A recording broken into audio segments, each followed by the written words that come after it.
এই তিনটি খাবার খাওয়ালে বাচ্চার ওজন দ্রুত গতিতে বৃদ্ধি পাবে। আসসালামু আলাইকুম প্রিয় দর্শক, বাচ্চাদের খাবার রেসিপির আজকের আয়োজনে রয়েছে খুবই পুষ্টিকর, মজাদার, ওজন বৃদ্ধিকারী এমনই একটি খাবার রেসিপি। প্রিয় দর্শক, এই খাবারটা রান্না করার জন্য এখানে আমি নিয়েছি সাবুদানা। আসল সাবুদানা সিদ্ধ হতে বেশ সময় লাগে, যার কারণে আমি কিছু সময় পানিতে ভিজিয়ে রেখেছি। আর এই খাবারটা রান্না করার জন্য এখানে আমার লাগছে মুরগির ডিম। একটা মুরগির ডিমের পুরো অংশটাই নিয়ে নিয়েছি। আপনার বাচ্চা যদি 8 মাসের বয়স কম হয় সেক্ষেত্রে আপনারা শুধু মুরগির কুসুম দিয়ে রান্নাটা করবেন। আর যদি 8 মাসের বেশি হয় সেক্ষেত্রে কিন্তু আপনারা পুরো ডিমটাই খাওয়াতে পারবেন। ডিমটা কাঁটা চামচের সাহায্যে খুব ভালোভাবে ফেটিয়ে নিচ্ছি। এরপরে আমি এই খাবারে যোগ করব গাজর। তো খুব সহজেই যেন রান্নাটা হয়ে যায় এই কারণে কিন্তু আমি গাজরটা গ্রেট করে নিচ্ছি। গাজর বাচ্চার দৃষ্টিশক্তি উন্নতি করতে সাহায্য করে, হাড় মজবুত করে, সৌন্দর্য বৃদ্ধি করে, তার পাশাপাশি কোষ্ঠকাঠিন্য সমস্যাও দূর করে। এই খাবারটা রান্না করার জন্য এখানে আমার আরও লাগছে মিষ্টি আলু। প্রিয় দর্শক, আপনার হাতের কাছে যদি মিষ্টি আলু না থাকে সেক্ষেত্রে কিন্তু আপনারা বাসায় যে রেগুলার আলুটা খান, গোল আলু, সেটা দিয়েও কিন্তু খাবারটা রান্না করে খাওয়াতে পারেন। মিষ্টি আলু বাচ্চার কোষ্ঠকাঠিন্য সমস্যা দূর করতে সাহায্য করে, বাচ্চার ওজন দ্রুত গতিতে বৃদ্ধি করতে সাহায্য করে। এটা ন্যাচারালভাবে মিষ্টি বিধায় বাচ্চারা খুব সহজেই মজা করে খেয়ে নেয়। প্রিয় দর্শক, অনেকের প্রশ্ন থাকে যে কোন খাবার খাওয়ালে তার বাচ্চার স্বাস্থ্যের উন্নতি হবে বা বাচ্চার স্বাস্থ্য মোটা হবে। যে কোনো একটি খাবারের মাধ্যমে কিন্তু আপনি আপনার বাচ্চার স্বাস্থ্যের পরিবর্তন করতে পারবেন না। কিছু কিছু খাবার রয়েছে যেগুলো যদি আপনি আপনার বাচ্চাকে নিয়ম করে খাওয়ান, ইনশাল্লাহ আপনি কিন্তু আপনার বাচ্চার স্বাস্থ্যের পরিবর্তন দেখতে পাবেন। এই তো মিষ্টি আলু এবং গাজর গ্রেট করে নিয়েছি, আর এদিকে সাবুদানা কিন্তু সিদ্ধ হয়ে গিয়েছে, দেখতেই পাচ্ছেন।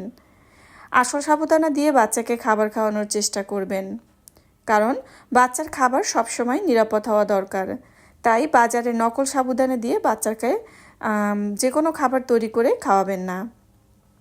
এখানে আমি গ্রেট করে রাখা মিষ্টি আলু এবং গাজর দুইটা উপকরণই একসাথে দিয়ে দিব এবং সিদ্ধ হওয়ার জন্য পর্যাপ্ত পরিমাণে পানি দিয়ে দিব।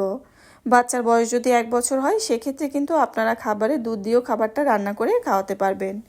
প্রিয় দর্শক, এখানে আমি যে কয়েকটি খাবার দিয়েছি, উপকরণগুলো দিয়ে যে খাবারটা তৈরি করেছি তার ভিতরে রয়েছে মিষ্টি আলু। মিষ্টি আলু কিন্তু বাচ্চার ওজন বাড়াতে সাহায্য করে। সাথে রয়েছে সাবুদানা। সাবুদানাও কিন্তু বাচ্চার ওজন বৃদ্ধিতে দ্রুত কার্যকর ভূমিকা রাখে এবং সাবুদানা দিয়ে খাবার খাওয়ালে বাচ্চা দ্রুত এনার্জি পায় এবং দীর্ঘ সময় পেট ভরা থাকে।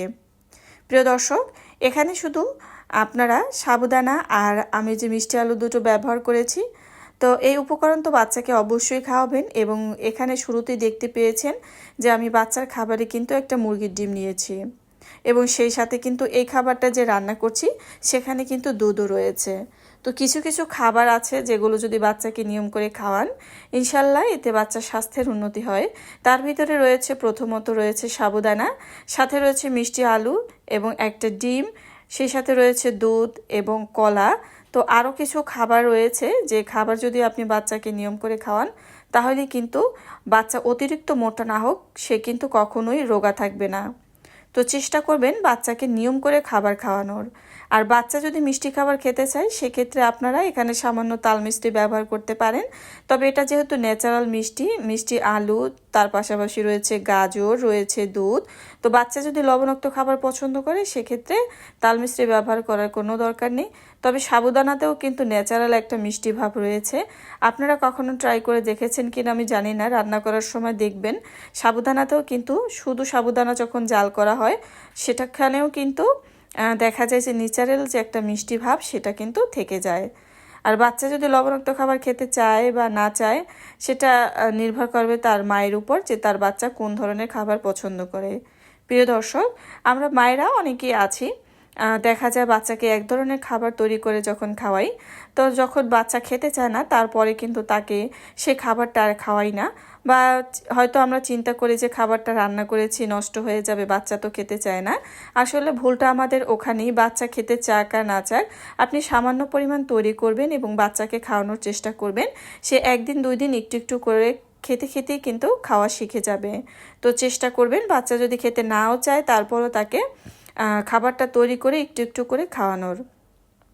আর মজাদার খাবার যে কোনো বাচ্চারা খুবই মজা করে খায়।